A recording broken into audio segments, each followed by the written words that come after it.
ಹಾಗೆ ಹೀಗೆ ತಪ್ಪಿದೆ ಅಂತ ನೀವು ಕೇಳಿದ್ರೆ ನನ್ನಲ್ಲಿ ಉತ್ತರ ಇಲ್ಲ. ನಾವೀಗ ತಪ್ಪಲಿಲ್ಲ.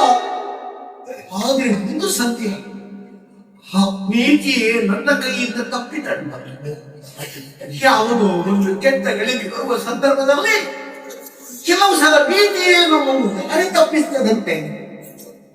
ಹೇಳಿದ್ದೇವುದು ಎಂತೆಂದವರೆಗೂ ಎಂತೆಂತಹ ಘಟನೆಗಳು ಸನ್ನೆಯೇ ನಳಂತವನ್ನು ಗೂಡಾಡಿದ ಪ್ರಸಂಗ ಖರೀಚದಂತಹ ಒಂಬತ್ತು ಯುವಕರ ಸ್ಥಿತಿಯನ್ನು ಆರೋಪ ಮಾಡಿದ್ದೇನೆ. ಹಾಗಾದ್ರೆ ಯಾಕೆ ಅವರ ಕೈಯಿಂದ ಅದೆಲ್ಲ ಆಯ್ತು ಅಂತ ಹೇಳಿದ್ರೆ ಯಾವುದೋ ಒಂದು ರಂಗವನ್ನು ನಿರ್ಮಾಣ ಮಾಡಿಸುವುದಕ್ಕಾಗಿ ದೈವವೇ ಆ ಒಂದು ಕಲ್ಪವನ್ನು ವಿಧಿಸುತ್ತಾರೆ.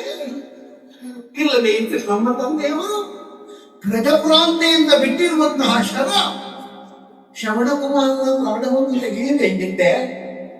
ನಾಂದವ ದಂಪತಿಗಳಿಂದ ನಮ್ಮೊಬ್ಬರಿಗೆ ಶಾಪ ಬರಬೇಕಿದ್ದೆ. ನೀತಿವಂತಿತವಾಗಿ ಹಾದುಹೋಗಾದಂತಹ ಜೀವನಕ್ಕೆ ಏರುಪೇರುಗಳನ್ನು ಕಂಡು ಕಾಣುವುದಕ್ಕೆ ತಿಳಿದು ವರ್ತಿಸುವುದಕ್ಕೆ ನಾನೇ ನಿನ್ನಂತೆ ಯಾರೇ ಅಲ್ಲವಲ್ಲ. ನನ್ನ ಕೈಯಿಂದ ಯಾರಿಗೋಯಿತು ನೀನು.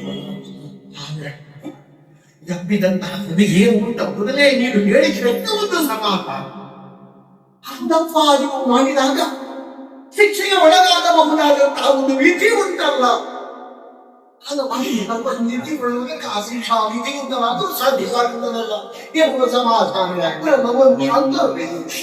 ಹಾಲದ್ದರಿಂದ ನಿನ್ನ ಪಾಲಕರಲ್ಲಿ ಶಿರವನ್ನು ಚಾಚಿ ಶಿಕ್ಷೆ